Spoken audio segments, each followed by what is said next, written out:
Start करते हैं with a new chapter gravitation. Gravitation सुनते ही हमारे दिमाग में सबसे पहले ये ख्याल आता है कि ग्रेविटेशन आखिर होता क्या है। तो gravitation is nothing but the force of attraction between two masses और objects.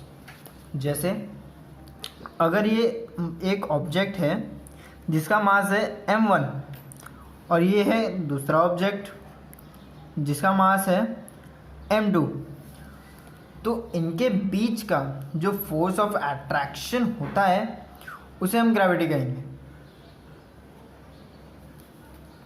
So nothing but gravity is a phenomena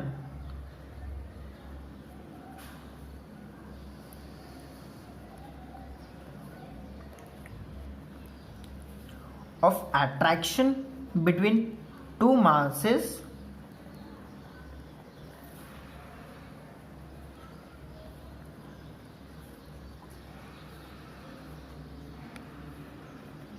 और ऑब्जेक्ट।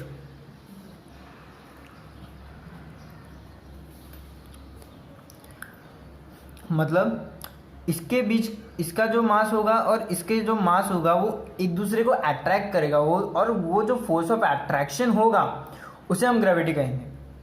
अभी ग्रेविटी फाइंड किसने की? उस इंसान का नाम है न्यूटन। न्यूटन को तो सब आप जानते ही हैं। न्यूटन, आपने बचपन से कहानी सुनी होगी कि न्यूटन एक पेड़ के नीचे बैठा था जो कि एक एप्पल का पेड़ था,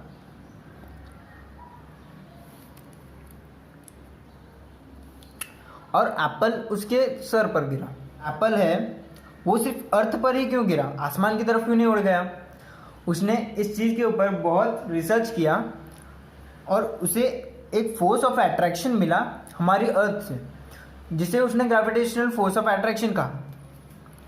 मतलब हमारी जो अर्थ है उसके पास एक फोर्स ऑफ अट्रैक्शन है जो हमें या फिर अर्थ पर जितनी भी चीज़ें हैं उन्हें अपनी तरफ खींचता है, अपनी तरफ अट्रैक्ट करता है, जिसे उसने ग्रेविटेशनल फोर्स कहा। अब न्यूटन ने एक लॉ बनाया जिसे हम कहते हैं Newton's law of gravitation,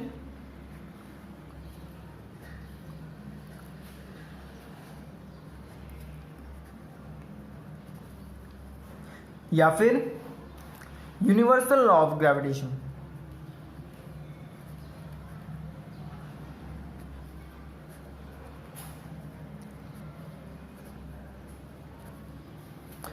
universal law of gravitation क्यों कहा गया? क्योंकि यूनिवर्स में कहीं पर भी किसी भी कोने पर ये लॉ वर्क करता है। किसी भी प्लैनेट पर हो, किसी भी जगह पर हो, ये लॉ उधर वर्क करेगा। अकॉर्डिंग टू दिस लॉ,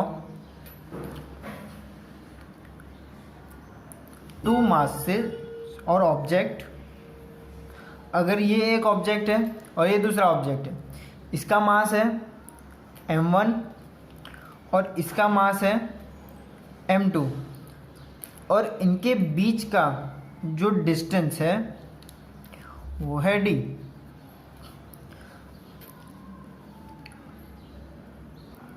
मास हमेशा सेंटर ऑफ द बॉडी लेना है क्योंकि ये सेंट्रल फोर्स होता है। n2 हमेशा हम क्या करते हैं कि डिस्टेंस को एंड टू एंड ले लेते हैं, पर ऐसा नहीं करना है। हमें हमेशा सेंटर ऑफ बॉडी के मासेस लेना है और उसका डिस्टेंस, मतलब जो भी बॉडी है उसके सेंटर में से ही हमें डिस्टेंस बनाना है। तो अकॉर्डिंग टू दिस लॉ, इन दोनों के बीच में जो फोर्स ऑफ अट्रैक्शन है, जिस फोर्स से एक ऑब्जेक्ट दूसरे ऑब्जेक्ट को अट्रैक्ट कर रहा है, वो डायरेक्टली प्रोपोर्शनल है इन दोनों के मासेस से, m1 इंटू m2, इन दोनों के प्रोडक्ट से, मासेस का जो प्रोडक्ट निकलेगा उनसे, और इन्वर्सली प्रोपोर्शनल है उनके स्क्वायर ऑफ द डिस्टेंस है, उनके बीच का जो डिस्टेंस है उससे। अगर हम इन दोनों टर्म्स को मिला दें तो force will be directly proportional to m1 into m2 divided by distance का स्क्वायर। अब प्रोपोर्शनैलिटी साइन को हटाने के लिए हम एक कांस्टेंट रखेंगे that will be G m1 to m2 divided by D square मतलब डिस्टेंस का स्क्वायर। जी को हम कहते हैं यूनिवर्सल ग्रेविटेशनल कांस्टेंट।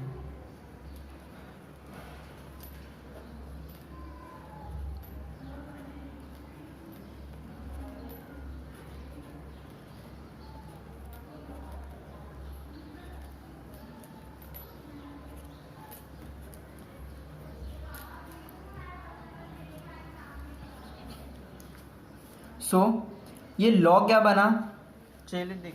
तो ये लॉ बना every object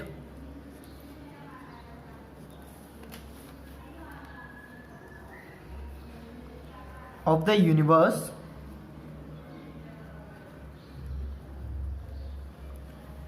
is attracts every other object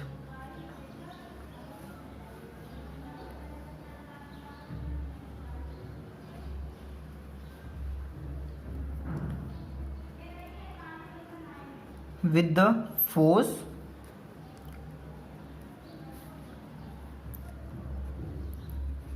which is directly proportional to the product of the masses, their masses, and inversely proportional to the square of distance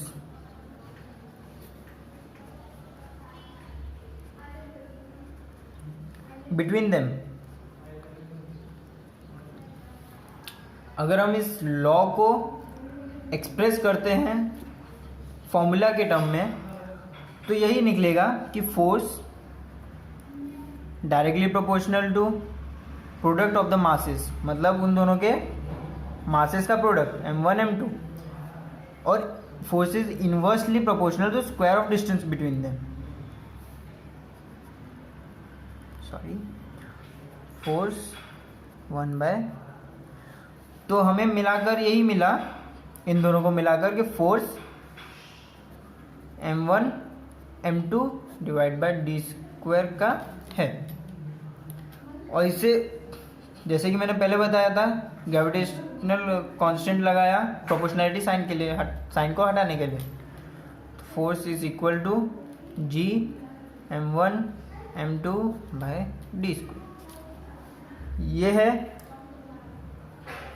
law जिसे कहते हैं universal law of gravitation या फिर Newton's law of gravitation. ये इस chapter का सबसे important law है और ये लॉ बहुत काम आता है। चलिए देखते हैं कि जी का एसआई यूनिट क्या है। जी को एक तरफ लेंगे तो G will be equal to F by D का square by m1 and m2। अभी एसआई यूनिट निकालते हैं। एफ फोर्स का एसआई यूनिट होता है न्यूटन। So newton. डी मतलब डिस्टेंस को हम मेजर करते हैं मीटर में, तो डिस्टेंस का स्क्वायर मतलब मीटर का स्क्वायर। मासेस है, मासेस को हमेशा हम लेंगे केजी में, केजी इंटू केजी स्क्वायर, इसलिए और स्क्वायर को हमने अगर ऊपर लिया तो kg inverse two. So the SI unit of gravitational universal gravitational constant is newton metre square kg inverse two. Okay, so अब बहुत से लोगों के दिमाग में यह सवाल आता है कि जैसे कि मैंने बताया दो ऑब्जेक्ट्स एक दूसरे को अट्रैक्ट करते हैं तो अगर हम अर्थ पर हैं और अर्थ पर कोई ऑब्जेक्ट है, अगर वो अर्थ की तरफ गिर रही है तो अर्थ भी उसकी तरफ अट्रैक्ट होनी चाहिए, ना कि सिर्फ अर्थ जो ऑब्जेक्ट है अर्थ के ऊपर वो अर्थ की तरफ अट्रैक्ट हो, अर्थ भी उसकी तरफ अट्रैक्ट होनी चाहिए। तो इसे हम कैसे मानेंगे कि अर्थ का जो मास है वो इस ऑब्जेक्ट के मास से बहुत ही ज़्यादा बड़ा है। मतलब अर्थ बहुत बड़ी है पर जो मास है उसके ऊपर वो बहुत छोटा है एज कंपेयर टू अर्थ के मास से। इसलिए हम हमेशा मूवमेंट देखते हैं कि अर्थ के ऊपर जो मास है वो हमेशा अर्थ के पास आता है, ना कि अर्थ मास की तरफ जा रही है। अट्रैक्ट हमेशा ऑब्जेक्ट ही होगा। एंड सेकेंड एग्जांपल अगर लें, अगर अर्थ नहीं हो, अर्थ के पास जो ग्रेविटेशनल फोर्स है वो अगर अर्थ ही नहीं होगी तो जो दो मासेस हैं फील ही रहेंगे, और उन दोनों के मास, जैसे कि मैंने बताया कि दो मासेस एक दूसरे को अट्रैक्ट करते हैं, तो ये जो दो मासेस है वो एक दूसरे को अट्रैक्ट करेंगी और एक दूसरे की तरफ आ जाएंगी, ना कि अर्थ की तरफ आएंगे। क्योंकि अगर अर्थ का ग्रेविटेशनल फोर्स ही नहीं होगा तो वो किसी भी तरह से एक अपनी तरफ कुछ खींचेगा ही नहीं, वो ऑब्जेक्ट एक दूसरे की तरफ अट्रैक्ट होंगे।